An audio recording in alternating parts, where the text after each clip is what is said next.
Dear friends, very good morning. In today's session, we are going to talk about approach to diagnosis of pulmonary tuberculosis. I am Dr. Rupak Singla. I am heading the department at National Institute of Tuberculosis and Respiratory Diseases, New Delhi. You see, if you look at the private sector in India, the TB diagnosis, an average TB patient in India is diagnosed with TB after a delay of 2 months and is seen by 3 healthcare professionals before the diagnosis of TB is made. And not only that, the private sector was the first point of care in more than 50% of cases in several studies. And on top of that, only half of the healthcare providers were aware of the importance of suspecting TB in person with cough more than 2 to 3 weeks, which we all know is the commonest symptom of pulmonary tuberculosis. Several studies across the country have shown that in the private sector, there is substantial under-testing for tuberculosis and empirical treatment is being started. The importance of TB case finding and diagnosis cannot be overemphasized. The identification of presumptive TB cases at the first point of care and linking them to the best available diagnostic test, it can be done and can be done by universal access to the early and accurate diagnosis of TB and enhancing the case finding efficiency.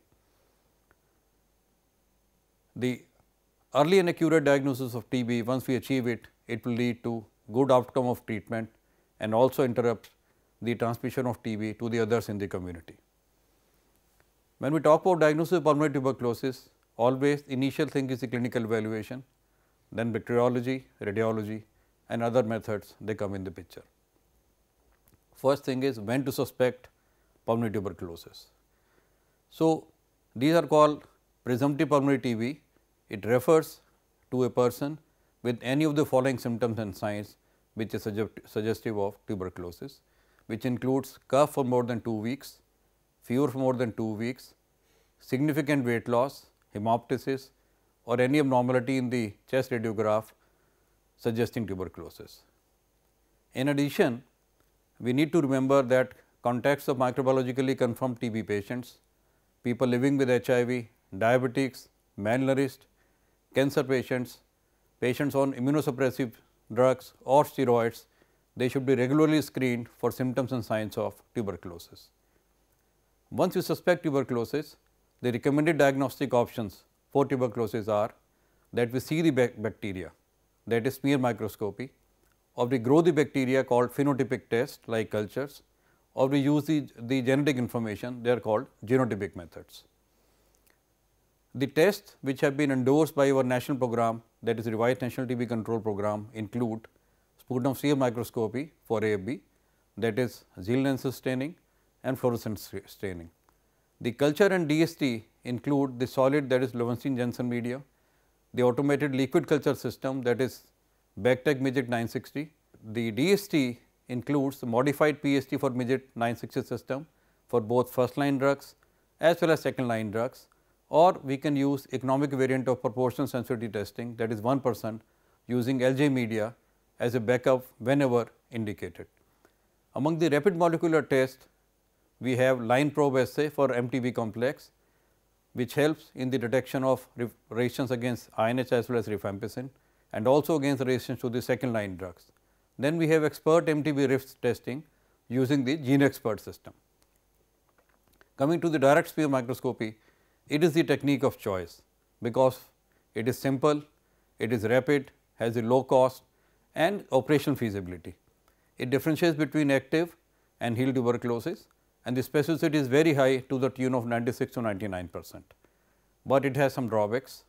It has a low sensitivity and can miss up to 50% of cases, although in cavity lesions the sensitivity is very high, it can go up to 80 to 90%.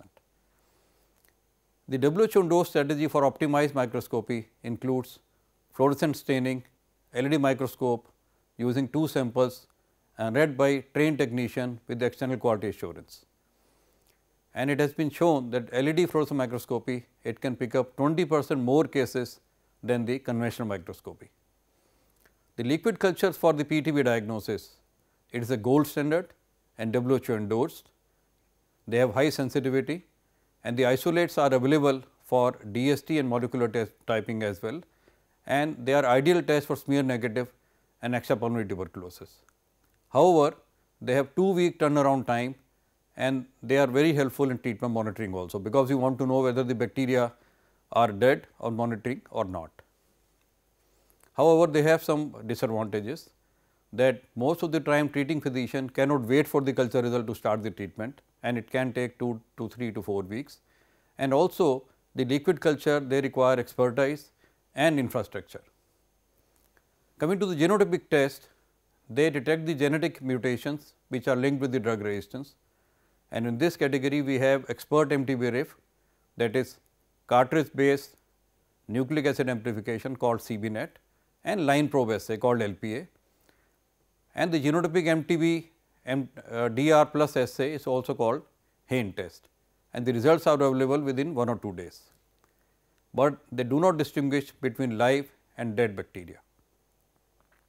Coming to the LPA, that is genotype MTB DR plus assay, it detects both INH as well as RIF resistance, INH based on the CATG and INHA mutations, and RIF resistance based on the RPO gene mutations. The results are available within 1 or 2 days. They have good sensitivity and good specificity. For rifampicin, sensitivity was to the tune of 98% and specificity also almost 99%. For INH, this sensitivity was low to the tune of around 84% with a very high specificity, almost reaching 99.5%. But the limitations are that the LPA, it needs lab infrastructure as well as skilled personnel. Then we also have LPA for the second line drugs. The Cochrane review in 2014, it showed that this LPA for second line drugs, also called MDR TB second line assay for the fluoroquinolones and second line injectable drugs, they had a pooled sensitivity of 83% and pooled specificity of almost 100%. It is a good rule-in test, but cannot rule out the resistance. That means, in case LPA tells it is resistance, but if it says it is sensitive, it may not be sensitive. The LPA can miss 1 in 5 cases of fluoroquinolone resistance, it can miss 1 in 4 cases of second line injectable resistance, and among the second line injectables, the poorest sensitivity is for the kanamycin. And there is a version 2 now available in the market, and our national program is using version 2. It has improved sensitivity to the tune of up to 90%. The expert MTB-RIF, also called Gene Expert, it is an automated nested RTPCR. It is a simple one test specimen preparation. It can be used at the point of treatment, that is wherever the treatment is being planned, it can be used there. The results are available within 2 hours and detects TB and RIF resistance, but does not tell us about the INH resistance.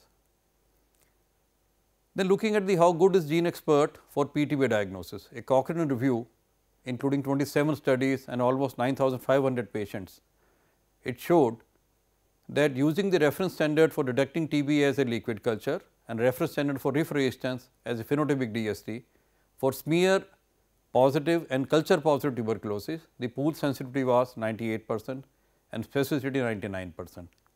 Even among smear negative culture positive cases, the sensitivity was 68%, specificity 98%. That means, even if person is sputum smear negative where LPA cannot be used, it could detect up to 70% of patients, and used as an initial test replacing phenotypic DST, expert detected 95% of rifampicin resistance TB cases with specificity of 98%. Coming to the role of X-ray in the PTB diagnosis, it is an excellent screening tool. It has high sensitivity for the tuberculosis and has easy access in the urban areas. And among those with extra abnormalities, the Gene Expert can have very high yield. However, as we all know, it requires infrastructure and manpower. And we know that TB can have varied presentation. It can be minimal involvement, it can have consolidations, it can have bilateral extensive consolidations with fibrosis, it can have miliary shadows, it can have cavitary shadows, it can also involve the pleura with hydropneumothorax or pyoneumothorax. And we all need to remember, TB can mimic anything and anything can mimic tuberculosis. The RTPCR recommendation on chest X-ray use are that the chest X-ray is to be used as screening tool to increase the sensitivity of the diagnostic algorithm, and any abnormality in the chest X-ray should further be evaluated for TB, including the microbiological confirmation. and diagnosis based only on the X-ray can result in significant overdiagnosis and some amount of underdiagnosis as well. In the absence of microbiological confirmation, we require a careful clinical assessment for TB diagnosis, and diagnosis of TB based on X-ray is labeled as clinically diagnosed tuberculosis. What about the immunological based test for active tuberculosis? First, coming to the tubercular skin test, also called as TST. In children, the standardized TST may be used as a complementary test in combination with microbiological investigations, history of contact, radiology and other symptoms, but it has limited value in adults to diagnose active tuberculosis. Talking about the interferon gamma release assays called IGRAs, they are being used in place of skin tests in low TB prevalence countries to detect TB infection, not the disease. An exact advantage of IGRAs in high TB burden countries like our country, it is still not clear, and hence these are not recommended for use for adults in diagnostic algorithm for TB in India. And in India, the serological tests are banned for TB diagnosis. In 2012, the Government of India released a Gazette notification where they banned the manufacture, importation, distribution and use of currently available commercial serological tests for diagnosis of tuberculosis. Coming to the RTPCR, our national program diagnostic algorithm for pulmonary tuberculosis. First step is the whenever we suspect tuberculosis on clinical ground, that is called presumptive TB patient, we offer smear examination and chest X-ray whenever it is available.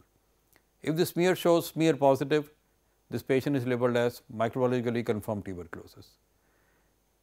If smear is negative or the chest X-ray is suggestive of tuberculosis, or another scenario, the clinical suspicion is high, but smear is negative or not available and chest X-ray is not suggestive or is not available, then they are offered the CBNet. In people living with HIV, then they are offered the CBNet examination upfront. After CBNet, either we can have MTB detected, again they are diagnosed as microbiologically confirmed tuberculosis. In case the MTB is not detected, these patients are offered other tests and evaluate for alternative diagnosis. After these tests, we can have clinically diagnosed tuberculosis or we can have alternative diagnosis established. Coming to the algorithm, diagnostic algorithm for drug resistant tuberculosis. So, one is the presumptive pulmonary tuberculosis cases where we offer the CBNet upfront, or we have clinically all the diagnosed cases of tuberculosis. Among presumptive TB cases like pediatric age group, the people living with HIV, or we have extrapulmonary tuberculosis or EPTB cases, in these cases upfront CBNet is offered, or in other cases where the TB has been diagnosed, but these cases belong to the category of either they are DRTB contacts, they are previously treated TB cases, they are TB HIV cases, or they are non-responders to the TB treatment, that is the follow-up sputum positives, and sometimes a new TB patient which are in the higher scale of the PMDT implementation, they can also be offered CBNet upfront. Once the CBNet report is available, we have either RIF resistant tuberculosis or we can have RIF sensitive tuberculosis, and whenever there is a mismatch between the CBNet and the LPA, the repeat CBNet is to be done. So, after the RIF resistant TB cases is diagnosed, then we do the second line LPA test, and if second line LPA test shows fluoroquinolones and or second line injectable sensitive, then we can further do the resistance pattern against injectables, that is kanamycin and caprimycin and high dose moxifloxacin, and in case the FQs and the SLIs are sensitive, they may be offered shorter MDR TB regimen. However, in case we find resistance to the fluoroquinolones or second line injectable resistance, then DST guided treatment is to be offered to them. On the other hand, suppose it is found to be RIF sensitive tuberculosis on CBNet examination, then we do the LPA. If LPA tells us it is H resistance, they are offered treatment for INH resistance cases, and in case H is sensitive, they are given standardized treatment for the new smear positive cases in the country. So, dear friends, the key messages for diagnostic algorithm for tuberculosis are we must keep in mind that early and accurate TB diagnosis is essential for better outcomes and to reduce disease transmission in the community. Sputum smear examinations, the CBNet, that is expert MTB RIF, and chest X-ray are recommended diagnostic tools for pulmonary tuberculosis. and serological tests are banned for TB diagnosis. Thank you very much.